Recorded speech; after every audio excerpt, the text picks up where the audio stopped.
தமிழகத்தில் நடைபெற்ற மக்களவைத் தேர்தலில் மத்திய சென்னை தொகுதியில் திமுக வேட்பாளராக போட்டியிட்ட தயாநிதி மாறன் அவர்கள் 2,33,000 வாக்குகள் வித்தியாசத்தில் வெற்றி பெற்றிருந்த நிலையில் தற்பொழுது அவருக்கு எதிராக அந்த வெற்றிக்கு எதிராக பல வழக்குகள் குவிக்கப்பட்டு வந்துட்டு இந்த தொகுதியில் தயாநிதி மாறன் அவர்கள் வெற்றி பெற்றதை செல்லாது என அறிவிக்க கோரி அத்தொகுதியில் போட்டியிட்ட வழக்கறிஞர் ML ரவி சென்னை உயர்நீதிமன்றத்தில் தேர்தல் வழக்கு தொடரப்பட்டுள்ளதாக ஒரு தகவல் வெளியாயிருக்கு.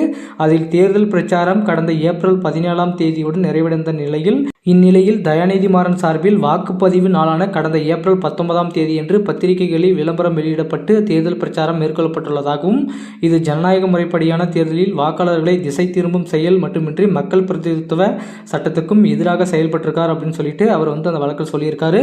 மேலும் அவர் தேர்தல் பிரச்சார செலவு, விளம்பர செலவு, பூத் ஏஜென்ட்களுக்கு செலவிட்ட தொகையை முறையாக தெரிவிக்கவில்லை எனவும் தேர்தல் ஆணையத்தால் அனுமதிக்கப்பட்ட ரூபாய் 95 லட்சத்தை விட அவர் அதிகப்படியான தொகையை செலவிடப்பட்டுள்ளதாகவும் அவர் சொல்லியிருக்காரு.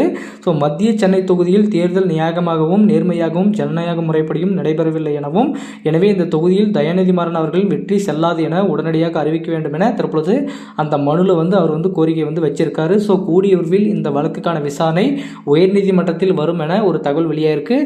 ஏன் அப்படின்னா தற்பொழுது தமிழகத்தில் 40 தொகுதிகளிலுமே திமுக கூட்டணி தான் வெற்றியை ஆகிய சொன்னாங்க. ஸோ எல்லாருமே எதிர்பார்த்தாங்க ஒருவேளை திமுகவுடைய சறுக்கல் அதிகமாக இருக்க போகுது அப்படின்னு எதிர்பார்த்தாங்க. பட் அதையெல்லாம் தாண்டி எல்லாருக்குமே ஒரு மிகப்பெரிய ஒரு ட்விஸ்ட்டை திமுக கொடுத்தாங்க. 40 தொகுதிகளுமே கைப்பற்றினாங்க.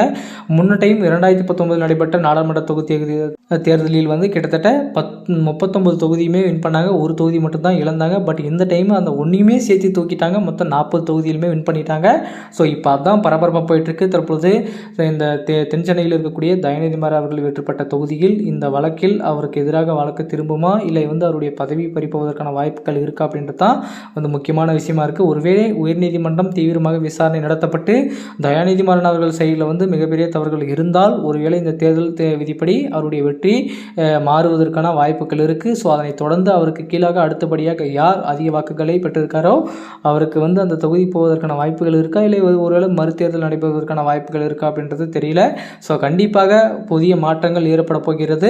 தயாநிதி மாறன் அவர்கள் உடைய வெற்றிக்கு என்ன வரப்போகுது, எப்படி இதை சமாளிக்க போகிறாங்க, அவர் கொடுக்கப்பட்டிருக்கக்கூடிய இந்த வழக்கில் எந்த மாதிரியான தீர்ப்பு உயர்நீதிமன்றம் கொடுக்க போகிறாங்க, ஸோ அவருக்கு அதற்கு எதிராக அவர்கள் எல்லா சாட்சியுமே சரியான முறையில் தயாநிதி மாறன் அவர்கள் வச்சிருக்காரா இல்லையன்றதை நம்ம பார்க்கலாம் மக்களே. தற்பொழுது திமுகவின் முக்கிய எம்பியாக இருக்கக்கூடிய தயாநிதி மாறன் அவர்கள் வெற்றி செல்லாது என தற்பொழுது முக்கிய நபர் அவருடைய எதிராக வழக்கு போட்டிருக்காரு. ஸோ அந்த வழக்கில் உயர்நீதிமன்றம் எந்த மாதிரியான தீர்ப்பு வழங்க போகிறாங்க அப்படின்றத பொறுத்து பார்க்கலாம் மக்களே. ஸோ இது குறித்து உங்களுடைய கருத்துக்கள் என்றதை மறக்காம கமெண்ட்டில் சொல்லுங்கள்.